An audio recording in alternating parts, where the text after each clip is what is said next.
जय हिंद प्यारे साथियों, नीरज सर क्लासेस में आप सभी का भरपूर स्वागत है। साथियों, हम लोगों का जो है पहला पेपर कंप्लीट हो चुका है। आइए जो है जल्दी से दूसरे पेपर की बात कर लेते हैं। तो साथियों, यहाँ जैसा कि आप सभी को दिख रहा होगा कि हम लोग जो है अवध सीरीज को पढ़ रहे हैं, और एमए हिंदी विषय के अंतर्गत हम लोग जो है चौथे सेमेस्टर की बात कर रहे हैं और हम लोग जो है पढ़ने वाले हैं सेकेंड पेपर को। और बच्चा एक क्लास होगी, एक कक्षा होगी और सारा का सारा अवध सीरीज जो है आपको घोल के पिला दिया जाएगा। लेकिन इसमें शर्त यह है कि पहले इसकी जो है सिंगल क्लास होगी, यानी कि पहले अति लघु उत्तरीय पढ़ाया जाएगा, फिर उसके बाद दीर्घ आएगा, फिर उसके बाद विस्तृत आएगा, फिर उसके बाद क्या किया जाएगा, तीनों को जो है आपस में कंपाइल करके जो है एक आपको पूरी की पूरी क्लास दे दी जाएगी। तो इस प्रकार से जो है इसे एक क्लास में खल्लास किया जाएगा। समझ में आई बात? समझ में आ गई होगी। आगे बढ़ोगे बच्चा तो आगे फिर से जो है मैं एक बार आप सभी को फिर से सचेत कर दूं, नहीं तो इस समय भैया आप देखोगे कि नई शिक्षा नीति है, पता चलता है कि तीसरे सेमेस्टर वाला बच्चा जो है पहले सेमेस्टर की चीजों को पढ़ लेता है, तो इससे जो है परीक्षा में उसको दिक्कत मुसीबत का सामना करना पड़ सकता है। तो बच्चों, इस बात को आप सभी जरूर नोट करे रहना। तो यहां दिया गया है एमए चौथा सेमेस्टर। कौन सा भैया? सबसे पहले जानो कि हम एमए की पढ़ाई कर रहे हैं, चौथे सेमेस्टर की पढ़ाई कर रहे हैं और हिंदी विषय की पढ़ाई कर रहे हैं। समझ में आई बात बच्चा? और हम लोग जो है सेकंड पेपर की बात कर रहे हैं, और सेकंड पेपर में बच्चों हमें हिंदी गद्य साहित्य के अंतर्गत क्या पढ़ना है भैया? नाटक पढ़ना है और निबंध पढ़ना है। क्या पढ़ना है? नाटक पढ़ना है और निबंध पढ़ना है। और अब आइए पाठ्यक्रम की बात कर लेते हैं। अगर हमें जो है पाठ्यक्रम पता हो जाता है तो हमारे बहुत सारे क्वेश्चन जो है अपने आप ही सही हो जाते हैं और चीजें जो है अपने आप ही याद आने लगती हैं। तो इसलिए भैया आप सभी जब भी तैयारी स्टार्ट करना तो सबसे पहले क्या करना? सबसे पहले आपको देखना है आपका पाठ्यक्रम। क्या देखना है? सबसे पहले आपको आपका पाठ्यक्रम देखना है और उसके बाद जो है PYQ देखना है। तो बच्चों यहां आपको दिख जाएगा आपके पेपर का कोड, है ना, आपके पेपर का कोड है ना। तो ये आपको जो है आपकी कॉपी में भरना रहता है, हालांकि आपके प्रवेश पत्र में दिया रहता है। यहां फिर से जो है प्रश्न पत्र यानी पेपर का नाम दिया गया है। तो ये आप देख रहे हो भैया, हमें 3 इकाइयां केवल पढ़ना है। पहली बात तो हमें पढ़ना है नाट्य रचना, यानी कि स्कंदगुप्त पढ़ना है, जो कि प्रसाद जी का है। समझ में आई बात? पहले इकाई में हमें स्कंदगुप्त पढ़ना है, जो कि जयशंकर प्रसाद जी का है। अगर हम इसको ना पढ़ना चाहें तो भैया अथवा करके दिया गया है कि इसके अलावा, यानी कि इसको नहीं पढ़ना चाहते हो तो ये वाला पढ़ लेना। तो इसमें दिया गया है आषाढ़ का एक दिन, जो कि मोहन राकेश जी की रचना है। समझ में आई बात? तो भैया अगर आप सिलेबस देखे रहोगे तो आपका जो है ये वाला खंड जो है क्लियर हो जाएगा। नहीं तो सिलेबस बिना देखे आप पढ़ाई करोगे तो आप जो है दोनों को पढ़ लोगे और आपका जो है घाटा ही घाटा लग जाएगा। तो इनमें से जो है कोई एक आप पढ़ सकते हो, यहां जो है अथवा करके दे भी दिया गया है। तो पहली इकाई में हमें जो है ये सारा कुछ पढ़ना है। और भैया दूसरी इकाई यहां दिया गया है, इसमें दिया गया है निर्धारित निबंधों की व्याख्या एवं आपको जो है समीक्षा करना है। और आपने जो है पहले पेपर को दिया, उसमें जो है आलोचना का एक नाम आपने समीक्षा भी देखा होगा, है ना। तो इसकी जो है समीक्षा वगैरह निबंधों की करना रहेगा। तो भैया आपको जो है क्या क्या पढ़ना है इसमें क्या क्या पढ़ना है? तो नाखून क्यों बढ़ते हैं, जो कि आचार्य हजारी प्रसाद द्विवेदी जी की रचना है। आप देखोगे प्रासंगिकता का प्रश्न, जो कि अज्ञे जी का है। आप देखोगे मेरे राम का मुकुट जो है भीज रहा है, ये हो जाएगा पंडित विद्यानिवास मिश्र जी की। और ईर्ष्या हो जाएगी, जो कि रामचंद्र शुक्ल जी का हो जाएगा। और आचरण की सभ्यता, जो कि सरदार पूर्ण सिंह की रचना है। तो भैया आपका जो है केवल 2 ही यूनिट दिया गया है और इसे ही पढ़ लेना है अच्छे से, और जो है जाके कॉपी भर के लिख के चले आना है। तो इतनी बात जो है आप सभी को समझ में आ गई होगी। अगर आप सिलेबस देख लेते हो तो आपका जो है बहुत सारा चीज जो है कंप्लीट हो जाएगा। तो भैया मैंने कहा कि मैं आपको जो है 3 पार्ट में पहले पढ़ाऊंगा, फिर उसके बाद जो है तीनों क्लासों को जो है एक साथ कंपाइल करके आपका जो है पूरा का पूरा अवध सीरीज निपट जाएगा। क्योंकि अगर इकट्ठा पढ़ाने चला तो कंप्लीट नहीं हो पाती हैं क्लासें। मैंने जो है यह करके देख भी लिया, क्योंकि अगर लगातार निरंतर बोलते रहो तो आवाज वगैरह जो है थोड़ा इधर उधर होने लगती है और आप सभी को जो है थोड़ा दिक्कत आती है कि मास्टरवा जो है सही से पढ़ नहीं पा रहा है, मास्टरवा को पढ़ना नहीं आता। तो बहुत सारी बातें निकल के आती हैं, कहीं ना कहीं जो है आप देखोगे तो कैरेक्टर वगैरह जो है खराब होने की गुंजाइश लगी होती है। तो ऐसे में भैया मैंने जो रास्ता निकाला है वही जो है सर्वश्रेष्ठ है। और आप जो है आपको अभी ये क्लास जो है रात को मिल जाएगी और रात से लेकर सुबह तक आपको सारी की सारी क्लासें मिल जाएंगी। रविवार के दिन आप जो है पूरा का पूरा दिन जो है, पूरी की पूरी रात पड़ी हुई है, पूरा खूब सारा जो है रट्टा मारना, खूब सारा जो है तोता की तरह बैठ जाना और जो है आराम से पढ़ डालना।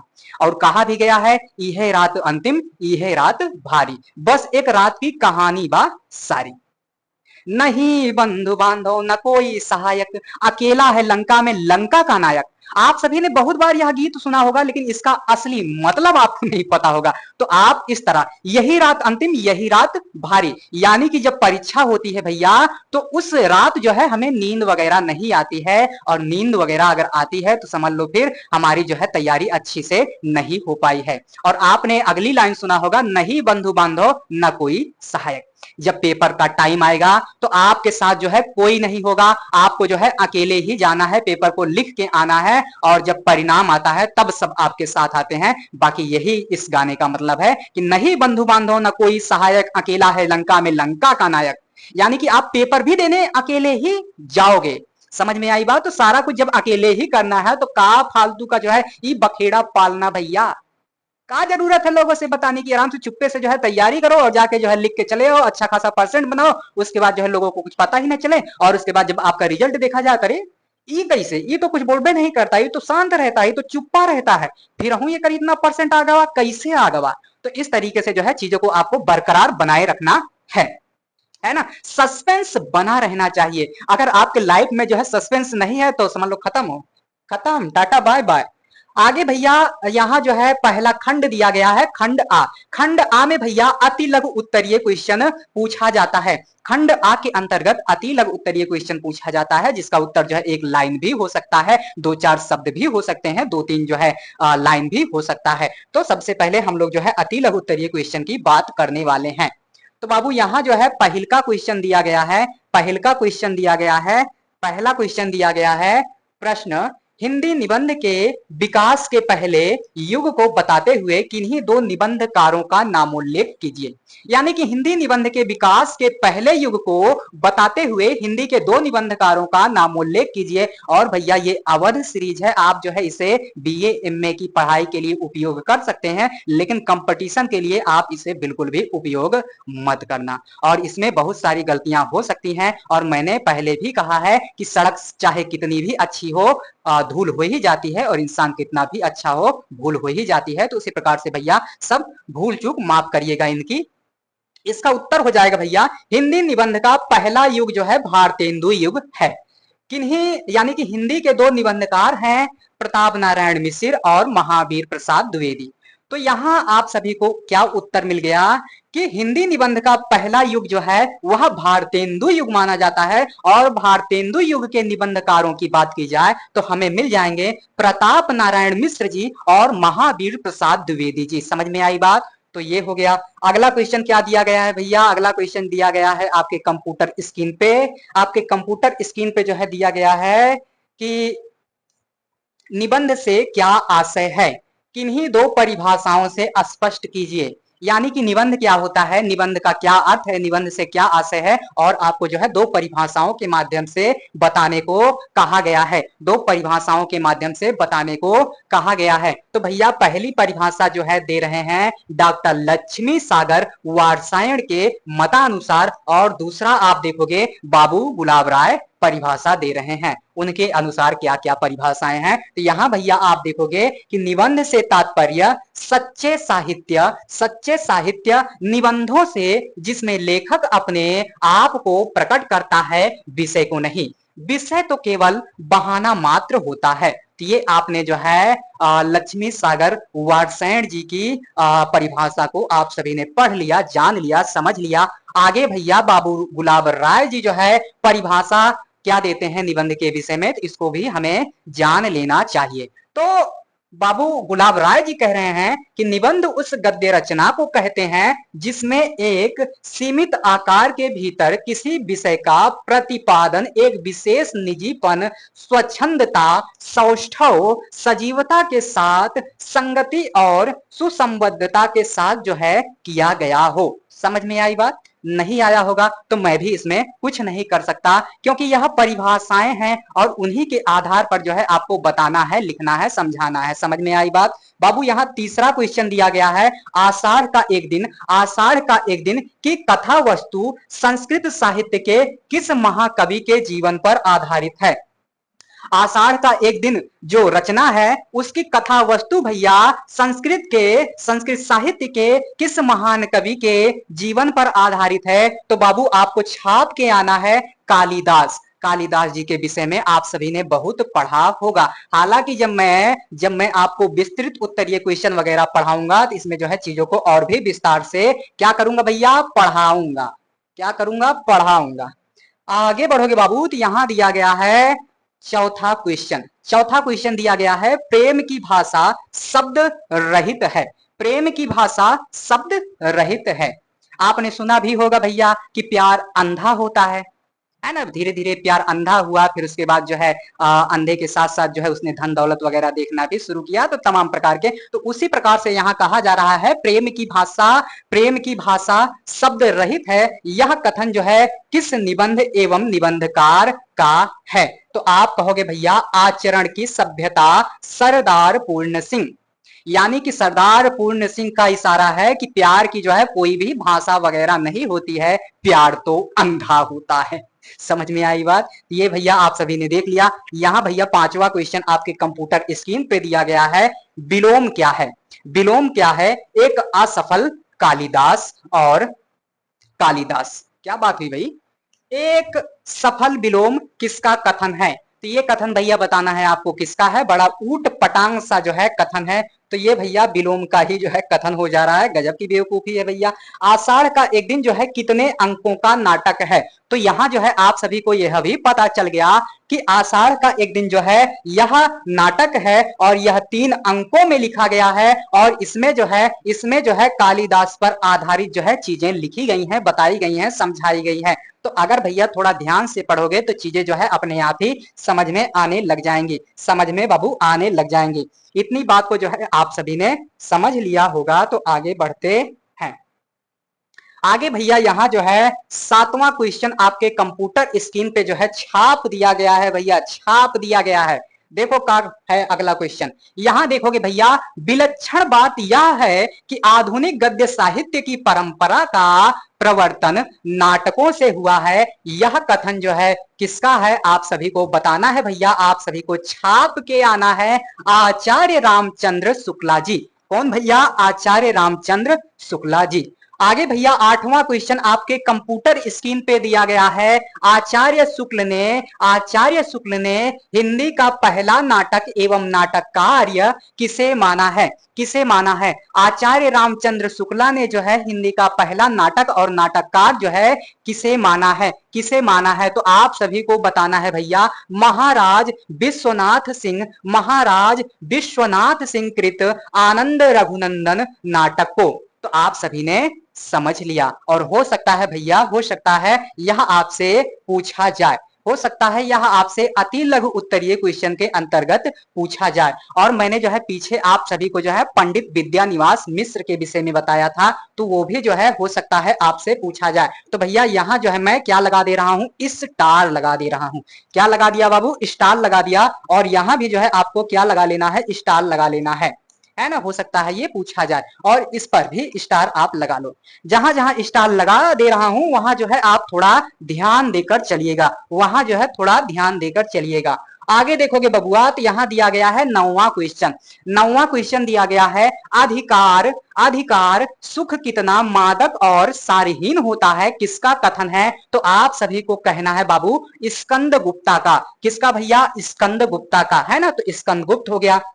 यहां भैया 10वां क्वेश्चन दिया गया है, स्कंद गुप्त नाटक का प्रकाशन वर्ष बताइए। तो आप सभी को छाप के आना है 1928।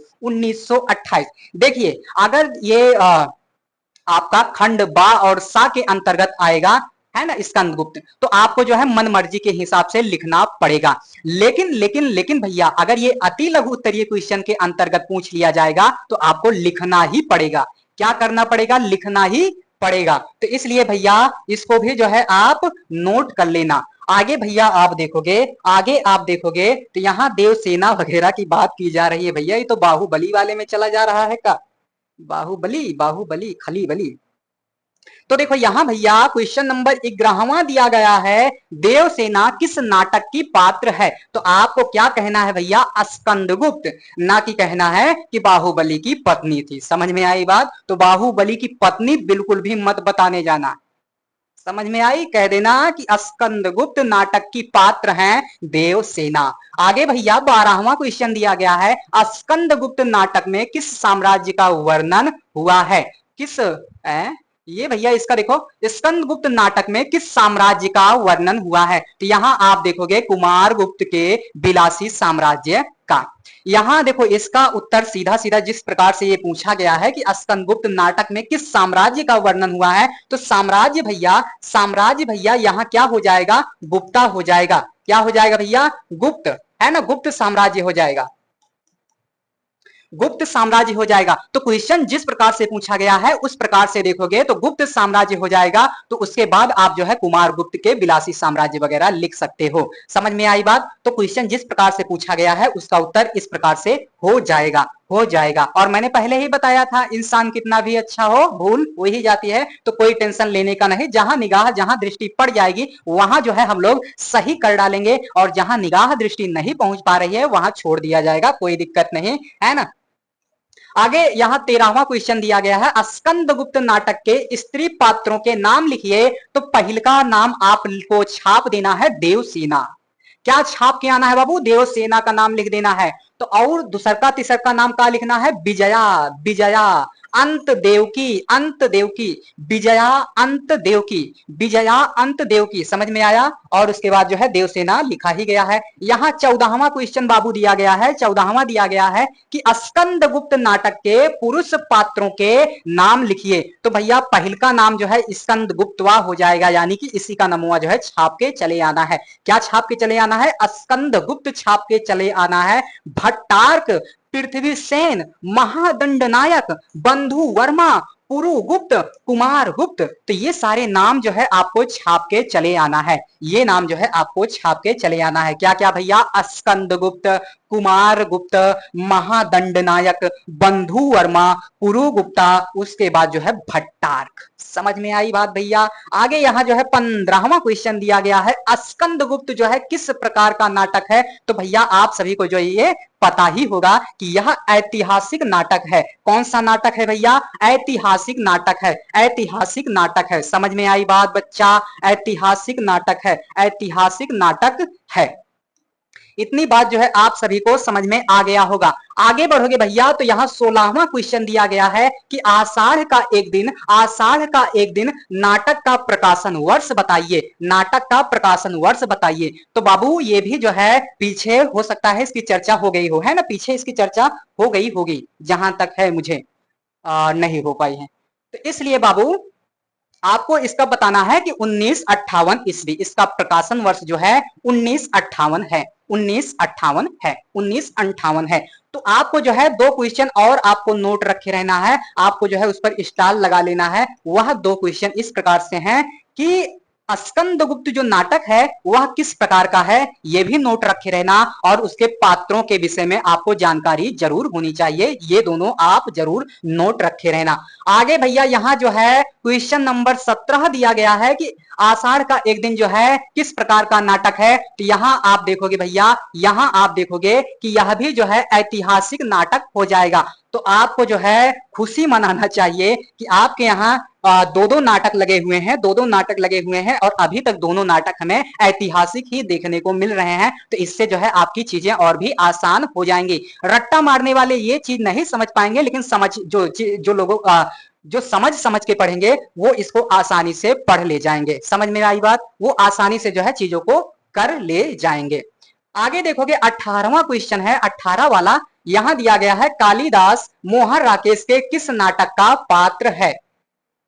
तो पीछे मैंने आप सभी को बताया था कालिदास, तो कालिदास आषाढ़ का एक दिन से संबंध रखेगा। समझ में आई बात। आगे देखोगे भैया 19वां क्वेश्चन, अंबिका और मल्लिका, अंबिका और मल्लिका किस नाटक की स्त्री पात्र हैं, किस नाटक की स्त्री पात्र हैं। तो अंबिका और मल्लिका, आपको संस्कृत नाम समझ में आ रहे होंगे, संस्कृत नाम दिख रहे होंगे, तो आपको जो है का लगा देना है बाबू, का छाप देना है, तो छाप देना है आषाढ़ का एक दिन। आगे भैया यहाँ 20वां क्वेश्चन दिया गया है कि मोहन राकेश किस प्रकार के नाटककार हैं। मोहन राकेश जो है किस प्रकार के नाटककार हैं, तो आप कह देना आधुनिकता बोध के नाटककार हैं, आधुनिकता बोध के नाटककार हैं। समझ में आई बात, समझ में आई। आगे बढ़ेंगे भैया, आगे बढ़ेंगे।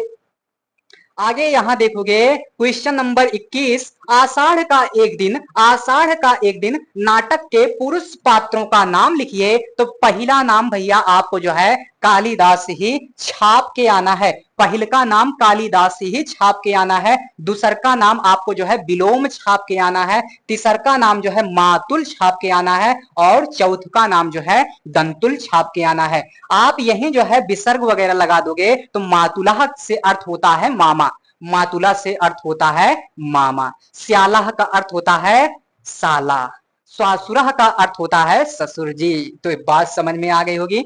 तो बड़ा आसान है बाबू, बड़ा आसान है। कालिदास हो गया, विलोम हो गया, मातुल हो गया, दंतुल हो गया। समझ में आई बात, आराम से याद हो जाएगा, ज्यादा जो है दिमाग पर टेंशन देने की जरूरत नहीं है। आप भैया देखोगे 22वां क्वेश्चन, तो मोहन राकेश के तीनों नाटकों के नाम बताइए। तो आपको बता देना है भैया आषाढ़ का एक दिन, लहरों के राजहंस, लहरों के राजहंस, आधे अधूरे, आधे अधूरे। तो आप आषाढ़ का एक दिन देखोगे तो इसका प्रकाशन हो जाएगा 1958, और आगे भैया आप देखोगे कि लहरों के राजहंस यह जो है 1963 हो जाएगा, और भैया आगे आप देखोगे आधे अधूरे तो यह भैया 1969 हो जाएगा, 1969 हो जाएगा। समझ में आई बात भैया, समझ में आई। आगे बढ़ते हैं।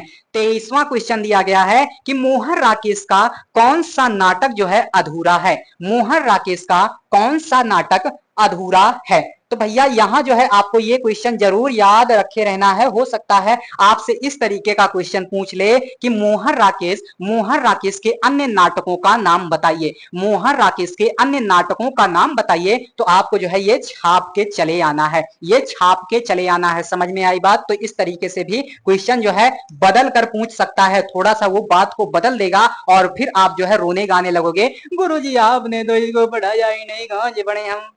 तो रोना गाना नहीं है, बस समझना है चीजों को। समझ में आई बात, समझ में आ गई होगी। तो 23वां क्वेश्चन यहां कहा गया है कि मोहन राकेश का कौन सा ऐसा नाटक है जो अधूरा है। तो आपको बताना है पैर तले जमीन, यानी पैर तले जमीन खसक गई, यही इस तरीके से आपको याद कर लेना है। इस तरीके से आपको क्या करना है बाबू, याद कर डालना है।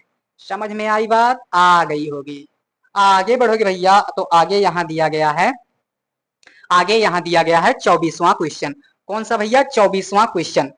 24वां क्वेश्चन जो है आपको इस प्रकार से देखने को मिल जाएगा, 24वां क्वेश्चन जो है आपको इस प्रकार से देखने को मिल जाएगा कि आचार्य शुक्ल का ईर्ष्या नामक निबंध जो है, ईर्ष्या नामक निबंध जो है किस निबंध संग्रह में है। तो आपको बताना है भैया चिंतामणि भाग 1, चिंतामणि भाग 1। समझ में आई, चिंतामणि भाग 1 समझ में आ गई। यदि गद्य कवियों या लेखकों की कसौटी है तो निबंध जो है गद्य की कसौटी है, किसने कहा। तो आपको लिख देना है, आपको छाप देना है आचार्य रामचंद्र शुक्ला जी को, आचार्य रामचंद्र शुक्ला जी को छाप के चले आना है। और आपने जो है इसे पीछे भी पढ़ा होगा, यहां तक कि जो है मुझे क्लियर तो याद नहीं है, लेकिन 9वीं से 12वीं के बीच में जो है आपने ईर्ष्या को पढ़ा होगा। समझ में आई बात। तो ये हो गया। आप देखोगे भैया चिंतामणि भाग 1 किस नाम से 1930 ईस्वी में प्रकाशित हुआ। तो आपको छाप के चले आना है विचार विधि, आपको छाप के आना है विचार विधि।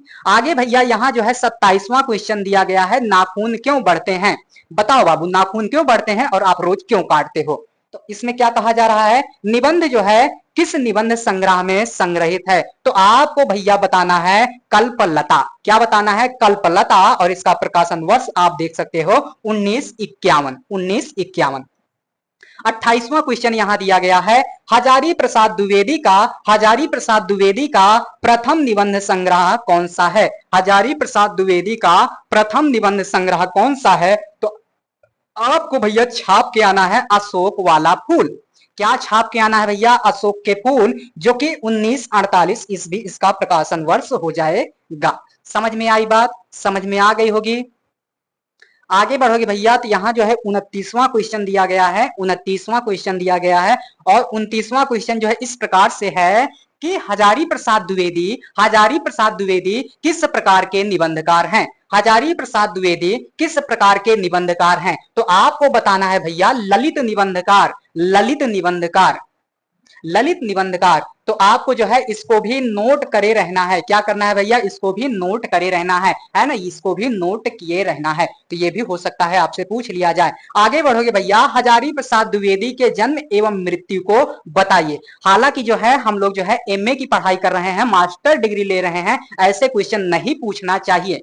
लेकिन एग्जामिनर का मूड पता नहीं किस प्रकार का है, पूछ लेता है। तो इसलिए भैया इसको भी जो है आपको ध्यान में रखे रहना है। जन्म जो है 19 अगस्त जो है 1907 बलिया, मृत्यु जो है 19 मई 1979 दिल्ली में होता है। समझ में आई बात? 31 क्वेश्चन है, 31वां क्वेश्चन है, विद्यानिवास मिश्र का, विद्यानिवास मिश्र का पहला निबंध संग्रह, पहला निबंध संग्रह कौन सा है? तो आपको बताना है भैया चितवन की छां। क्या बताना है? चितवन की छां। इसका प्रकाशन वर्ष हो जाएगा भैया 1953, 1953। यहां जो है 32वां क्वेश्चन दिया गया है, विद्यानिवास मिश्र का उपनाम क्या है? विद्यानिवास मिश्र का उपनाम क्या है? तो आपको जो है बताना है भैया भ्रमरानंद। क्या बताना है? भंवरानंद, है ना। भंवरे ने खिलाया फूल फूल, फूल को ले गया कौनो राजकुमार। तो इसी प्रकार से आपको याद रखे रहना है इस गाने के आधार पर कि विद्यानिवास ने खिलाया फूल फूल, फूल को ले गया भंवरा उंगरा। तो इस प्रकार से भैया याद कर सकते हो, है ना, क्योंकि चीजों को इसी प्रकार से याद किया जा सकता है, इसी प्रकार से याद किया जा सकता है। गीत गानों के माध्यम से याद किया जाता है, हंसी मजाक ठिठोली के आधार पर ही याद किया जा सकता है। 30वां क्वेश्चन जो है इस प्रकार से है कि विद्यानिवास मिश्र जो है, विद्यानिवास मिश्र जो है भ्रमरानंद नाम से, भ्रमरानंद उपनाम से किसे पत्र लिखते थे? तो आपको बताना है भैया, आपको यहां बताना है श्री नारायण चतुर्वेदी। किसको बताना है भैया? श्री नारायण चतुर्वेदी जी को लिखते थे, है ना, श्री नारायण चतुर्वेदी जी को लिखते थे। यहां भैया 34वां क्वेश्चन दिया गया है, विद्यानिवास मिश्र का जन्म कब और कहां हुआ था? तो आपको छाप के आना है 14 जनवरी 1926 ईस्वी को गोरखपुर जिले के पकड़डीहा गांव में हुआ था। समझ में आई? 35वां क्वेश्चन यहां दिया गया है, 35वां क्वेश्चन दिया गया है कि विद्यानिवास मिश्र जी की मृत्यु जो है कब हुई, कब हुई? तो आपको बताना है 14 फरवरी जो है, 14 फरवरी 2005 ईस्वी को जो है इनकी मृत्यु हो जाती है, यानी कि वैलेंटाइन डे को इनकी जो है मृत्यु हो जाती है। समझ में आई बात भैया? तो आपको आगे दिया गया है 36वां क्वेश्चन कि अज्ञे ने जो है किस उपनाम से निबंध लिखे, किस उपनाम से निबंध लिखे? तो आपको जो है कुट्टी चातन, कुट्टी चातन, बताओ क्या क्या नाम रख रहे हैं भैया, क्या क्या पढ़ना पड़ रहा है भैया। कुट्टी चाटन, कुट्टी चाटन। दूसरे लोग अगर आपको पहली नजर में देखे होंगे आप लोग तो इसे जो है कुट्टी चाटन पढ़े होंगे। तो भैया कुट्टी चाटन के नाम से जो है क्या लिख रहे हैं? निबंध लिख रहे हैं। गजब गजब के नाम दिए गए हैं भैया, पढ़ लो तो दिमाग खराब हो जा रहा है, ये आप देख सकते हो। आगे भैया देखोगे यहाँ 37वां क्वेश्चन कि त्रिशंकु जो है किसका निबंध है? त्रिशंकु जो है किसका निबंध है? त्रिशंकु की कहानी जो है बड़ी ही रोचक है। हालांकि आपका पेपर है, नहीं तो मैं सुना डालता, नहीं तो मैं सुना डालता। तो ये अज्ञेय जी की रचना है। यहाँ भैया 38वां क्वेश्चन दिया गया है कि आखिर नाखून क्यों बढ़ते हैं, कि निबंधकार कौन है? तो आपको छाप के चले आना है डॉक्टर हजारी प्रसाद द्विवेदी जी को। और भैया यहाँ 39वां क्वेश्चन दिया गया है, कविता क्या है, यह किसका निबंध है? तो आप सभी को बताना है आचार्य रामचंद्र शुक्ला जी का निबंध है। समझ में आई बात? यहाँ जो है आपका 40वां क्वेश्चन दिया गया है, आचार्य हजारी प्रसाद द्विवेदी, आचार्य हजारी प्रसाद द्विवेदी के अनुसार साहित्य का लक्ष्य क्या है? तो आपको बताना है मनुष्य। इतनी बात आप सभी ने समझा। आगे जो है बढ़ते हैं, तो आगे हम लोग देखेंगे अब अगला क्वेश्चन।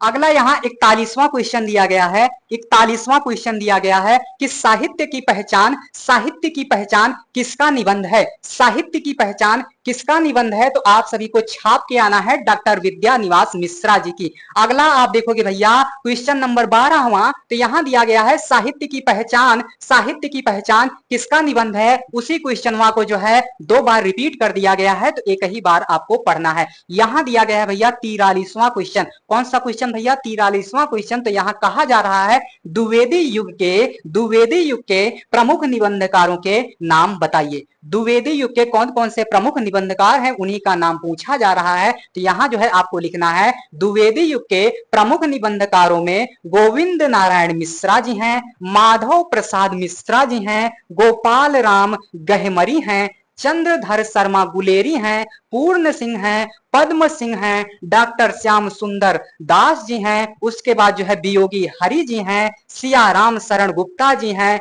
मिश्र बंधु वगैरह हैं, पदुम लाल पुन्ना लाल बख्शी जी हैं। समझ में आई बात? इतना जो है आप सभी ने समझ लिया होगा। आगे भैया यहां दिया गया है 44वां क्वेश्चन, और 44वें क्वेश्चन में कहा जा रहा है कि शुक्ला युग के प्रमुख निबंधकारों का नाम बताइए। शुक्ला युग के प्रमुख निबंधकारों का नाम बताइए। तो आप सभी को जो है छाप के आना है, आप सभी को जो है छाप कर आना है भैया। क्या छाप के आना है कि शुक्ला युग के प्रमुख निबंधकारों में डॉक्टर गुलाब राय, पदुम लाल पुन्ना लाल बख्शी, माखन लाल चतुर्वेदी, वियोगी हरि, राय कृष्ण दास, वासुदेव शरण अग्रवाल, हरि भाऊ उपाध्याय, सियाराम शरण गुप्ता, आचार्य चतुर्सेन शास्त्री, पांडे बेचन शर्मा उग्र, डॉक्टर पीताम्बर दत्त बड़ध्वाल, बनारसी दास चतुर्वेदी, रामकृष्ण सिलीमुखी, सदगुरु शरण अवस्थी आदि हैं। तो आप सभी को पता चल गया। आगे भैया अब हम लोग बात करेंगे शुक्लोत्तर युग के निबंधकारों के नाम बताइए।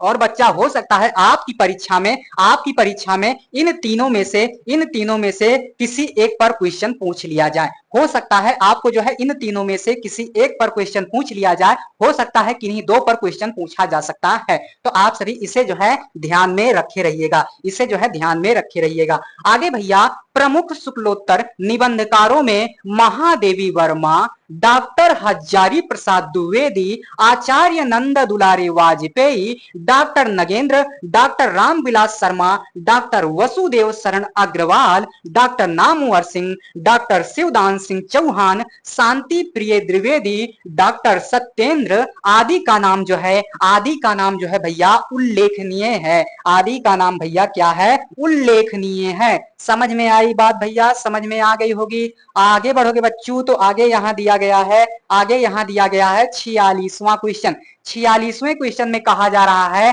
द्विवेदी युगीन प्रमुख ललित निबंधकारों के नाम बताइए। तो आप सभी को बताना है बाल मुकुंद गुप्त, सरदार पूर्ण सिंह, डॉक्टर जयचंद राय आदि का नाम भैया, आदि का नाम क्या है? उल्लेखनीय है। आदि का नाम भैया उल्लेखनीय है। समझ में आई बात? समझ में आई। आगे बढ़ोगे बच्चा, तो यहां दिया गया है 47वां क्वेश्चन, और 47वें क्वेश्चन में कहा गया है शुक्ला युग के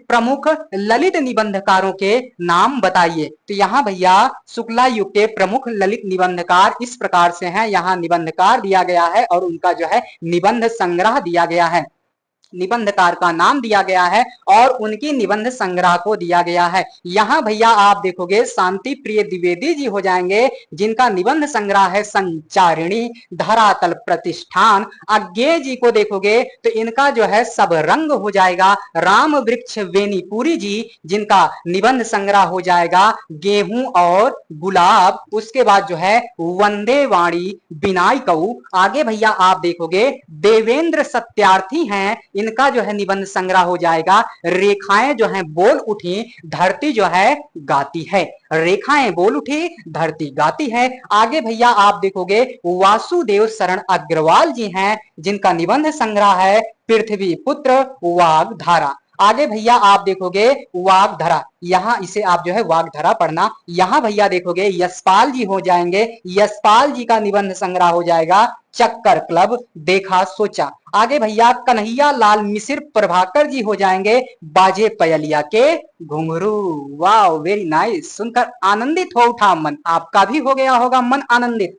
तो कन्हैया लाल मिश्र प्रभाकर भैया बाजे पयलिया के घुंघरू। आगे भैया आप देखोगे भगवत शरण उपाध्याय, भगवत शरण उपाध्याय जिनका निबंध संग्रह है ठूठा आम, ठूठा आम, ठूठा आम।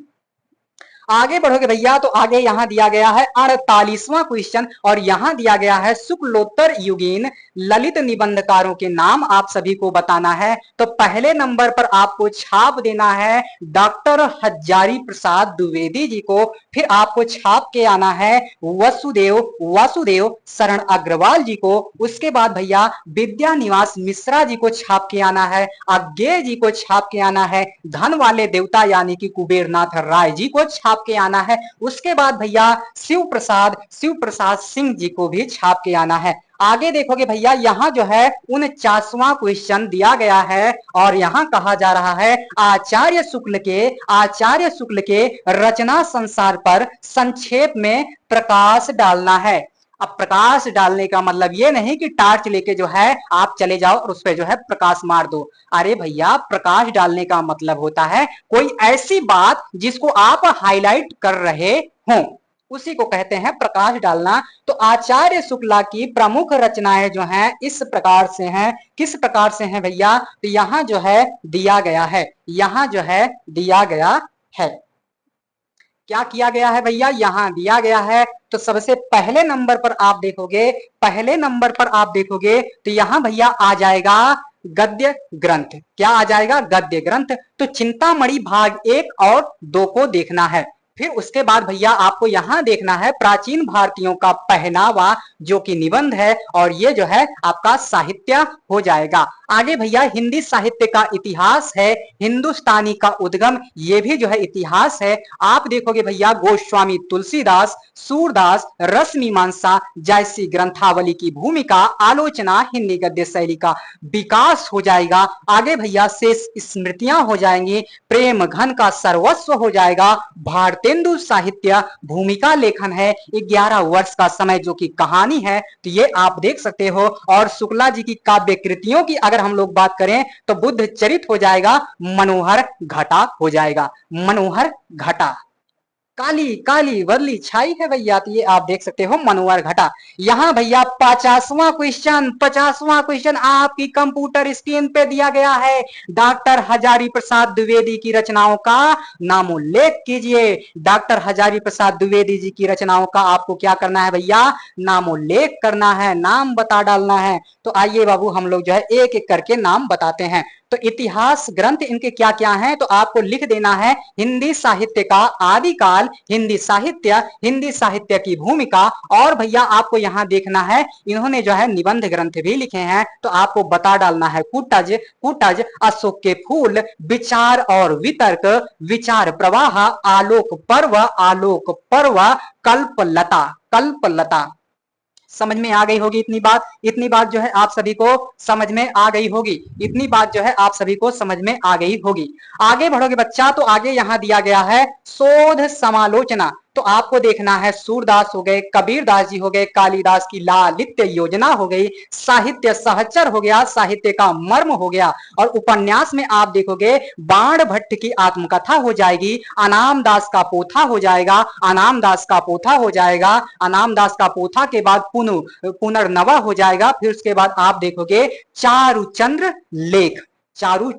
लेख हो जाएगा। आगे भैया क्वेश्चन नंबर 51 दिया गया है, क्वेश्चन नंबर 51 दिया गया है, और क्वेश्चन नंबर 51 जो है कुछ इस प्रकार से है, डॉक्टर विद्यानिवास मिश्रा जी के प्रमुख निबंध संग्रहों का क्या करना है बाबू, नामोल्लेख करना है। तो आपको बताना है चितवन की छां, कदम की फूली डाल, हल्दी दूब, तुम चंदन हम पानी, तुम चंदन हम पानी, इस रचना को नोट रखे रहना, इस रचना को नोट रखे रहना। अगर अति लघु उत्तरीय क्वेश्चन में नहीं पूछा गया तो आप सभी को अगर याद रहेगा तो इसे जो है आप सभी और अन्य जगहों पर भी यूज कर सकते हो, उपयोग कर सकते हो। मैंने सिल पहुंचाई, मैंने सिल पहुंचाई, आंगन का पंछी और बंजारा मन, आंगन का पंछी और बंजारा मन, मेरे राम का मुकुट जो है भीज रहा है, बसंत आ गया पर कोई उत्कंठा नहीं, मैं कौन तू फुलवा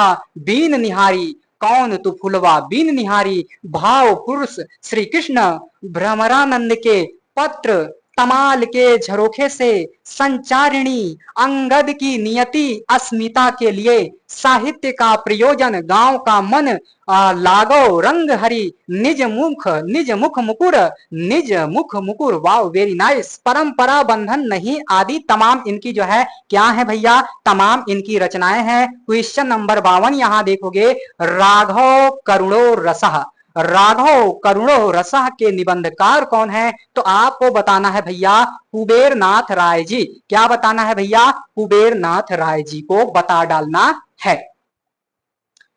आगे बढ़ोगे बच्चा तो आगे यहां दिया गया है, यहां दिया गया है क्वेश्चन नंबर 53, क्वेश्चन नंबर 53, मनोविकारों से संबंधित शुक्ला जी के दो निबंधों के नाम लिखिए। तो आपको बताना है भैया भय और क्रोध, ईर्ष्या, लज्जा, ग्लानि, घृणा। तो सारे के सारे जो है आपको छाप के चले आना है, सारे के सारे जो है आप सभी को लिख के चले आना है। यहां भैया आप देखोगे क्वेश्चन नंबर 54, डॉक्टर विद्या निवास मिश्रा के दो निबंधों के नाम बताइए। तो आपको पहला बता देना है, पहला बता देना है, मेरे राम का मुकुट भीग रहा है, भोर का आवाहन, भोर का आवाहन। तो ये आपका पहला हो जाएगा और ये आपका दूसरा हो जाएगा।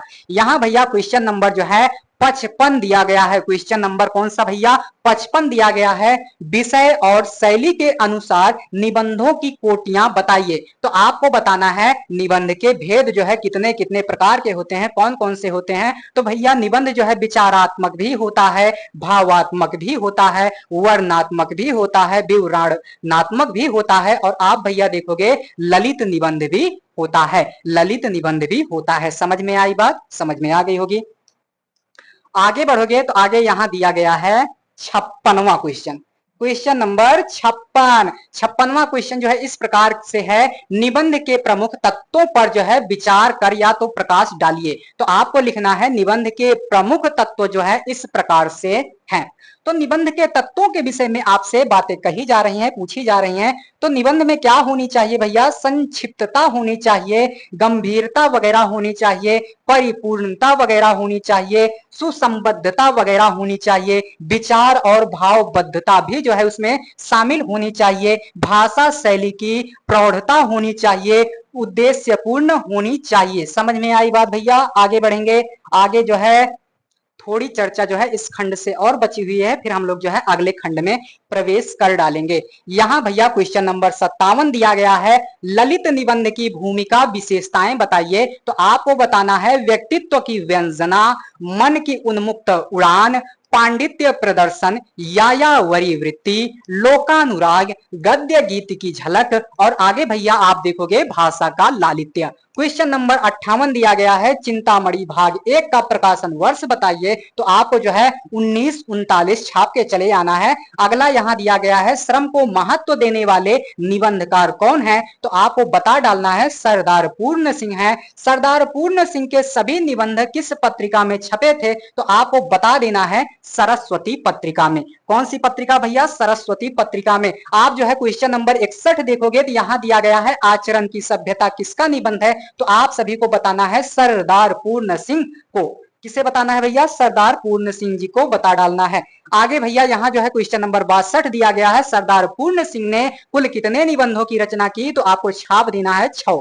है ना। फिर किसने जो है व्यक्ति की स्वाधीन चिंता की उपज निबंध को कहा, तो आप सभी को बता डालना है हजारी प्रसाद द्विवेदी। भवंती जो है किसका निबंध संग्रह है, तो आपको बता डालना है अज्ञे जी का है। क्वेश्चन नंबर 65 दिया गया है, कहां है द्वारिका, तो आपको बता डालना है अज्ञे का निबंध संग्रह है। आपको जो है 66वां क्वेश्चन दिया गया है, अज्ञे का जो है जन्म कहां हुआ था, तो 7 मार्च को 1911 को कहां हुआ था भैया, कुशीनगर में हुआ था, कुशीनगर में हुआ था। कुशीनगर आप देखोगे तो बौद्ध धर्म से भी संबंध रख रहा है यह स्थान, तो आपको जो है और भी क्लियर हो जाएगा चीजें। आगे भैया यहाँ जो है क्वेश्चन नंबर 67 दिया गया है, जो कि अज्ञे जी की मृत्यु से संबंध रख रहा है। तो 4 अप्रैल जो है 1987 ईस्वी को नई दिल्ली में जो है अज्ञे जी का निधन हो जाता है। आगे भैया क्वेश्चन नंबर 68 दिया गया है, हिंदी नाटक के विविध सोपानों का काल क्रमानुसार नाम उल्लेख कीजिए, तो आपको जो है इस प्रकार से बताना है हिंदी नाटक की विकास यात्रा को काल क्रमानुसार अधोलिखित सोपानों में क्या किया जा सकता है भैया, देखा जा सकता है, देखा जा सकता है। तो पहला आप देखोगे भारतेंदु युगीन नाटक, जो कि आप देखोगे 1846 से जो है 84 तक। फिर आप देखोगे उत्तर भारतेंदु नाटक, जो कि 1885 से जो है 1912 तक। फिर आप देखोगे प्रासाद युगीन नाटक, प्रसाद युगीन नाटक, जो कि 1913 से 32 तक। आप देखोगे प्रसादोत्तर नाटक, इसमें आप देखोगे स्वतंत्रता युगीन नाटक और स्वतंत्रता के बाद वाला नाटक। तो ये सारी चीजें जो है आप इस प्रकार से देख सकते हो, समझ सकते हो। आगे भैया 59वां क्वेश्चन यहां दिया गया है, 59वां क्वेश्चन दिया गया है कि प्रसाद युगीन प्रमुख नाटककारों के नाम बताइए, तो आपको जो है प्रसाद युगीन नाटककारों में माखनलाल चतुर्वेदी, कृष्णार्जुन युद्ध, पंडित गोविंद वल्लभ पंत जी को बताना है, पांडे वेचन शर्मा उग्र को बताना है, प्रेमचंद्र वगैरह को भी बता डालना है, प्रेमचंद्र वगैरह को भी क्या करना है भैया, बता डालना है। इतनी बात जो है आप सभी को समझ में आ गया होगा। आगे भैया यहाँ क्वेश्चन नंबर 70 दिया गया है, जयशंकर प्रसाद की प्रमुख नाट्य रचनाओं का नाम उल्लेख करना है। जयशंकर प्रसाद जी के प्रमुख नाट्य रचनाओं का क्या करना है भैया, उल्लेख करना है। प्रकाशन वर्ष के आधार पर जयशंकर प्रसाद की प्रमुख रचनाओं को इस प्रकार व्यवस्थित करके देखा जा सकता है। पहले आप देखोगे सज्जन 1910, कल्याणी परिणय हो जाएगा जो कि 1912, करुणालय 1913, प्रायश्चित 1914, राज्यश्री जो है 1915, विशाख दत्त जो है विशाख जो है 1921, आजाद शत्रु जो है 1922, कामना जो है 1923-24, जन्मेजय का नाग यज्ञ जो है 1923। आप देखोगे स्कंद गुप्ता जो कि आपका हो जाएगा 1928, एक घूंट हो जाएगा आपका जो है 1929, चंद्रगुप्ता हो जाएगा 1932, ध्रुव स्वामी हो जाएगा 1933। समझ में आई बात। आगे भैया क्वेश्चन नंबर 71 देखोगे, जयशंकर प्रसाद जी के पिता का नाम बताइए, तो आपको बता देना है देवी प्रसाद। आपको आगे देखना है 72वां क्वेश्चन, निबंध शब्द की व्युत्पत्ति जो है बताइए, तो आपको बताना है बंध शब्द में निह उपसर्ग और जो है घई प्रत्यय लगाने से निबंध बनता है। आगे जो है भैया 73वां क्वेश्चन, आम फिर बौरा गए, आम फिर बौरा गए किसकी रचना है, आम फिर बौरा गए किसकी रचना है, तो आपको जो है लिख के बता डालना है, आचार्य हजारी प्रसाद द्विवेदी जी का है। आगे यहाँ देखोगे क्वेश्चन नंबर 74 दिया गया है, आंगन का पंछी और बंजारा मन किसकी कृति है, किसकी कृति है, तो हो सकता है आपसे आंगन का पंछी जो है पूछ लिया जाए, हो सकता है आपसे आंगन का पंछी पूछ लिया जाए, आंगन का पंछी पूछ लिया जाए, तो पंडित विद्यानिवास मिश्रा जी को जो है छाप के चले आना है, लिख के चले आना है। तो अब जो है आपका अति लघु उत्तरीय क्वेश्चन जो है पूरी तरह से समाप्त हो गया। अगर आप चाहोगे तो इसके आगे की भी क्लासें आएंगी, अगर आप ऐसा नहीं चाहते हो तो आपके पास जो है संपर्क सूत्र जो है पड़ा ही होगा, संपर्क सूत्र जो है पड़ा ही होगा, वहां जो है आप मैसेज कर दीजिएगा, वहां जो है आप मैसेज कर दीजिएगा, आपको जो है पीडीएफ उपलब्ध करा दिया जाएगा। 80 हो गया, 81 हो गया, फिर आपको लिख डालना है 78 लिख डालना है, फिर आपको जो है 58 लिख डालना है, फिर आपको जो है 16 लिख डालना है और जो है व्हाट्सएप कर देना है। इस समय जो है चौथे सेमेस्टर में हिंदी की कक्षाएं चल रही हैं और सेकंड सेमेस्टर में जो है इतिहास की क्लासें चल रही हैं, तो आपको जो पीडीएफ वगैरह चाहिएगा वहां जो है आप संपर्क कर सकते हो, व्हाट्सएप करके जो है आप बता सकते हो, आपको जो है पीडीएफ वगैरह उपलब्ध करा दिया जाएगा।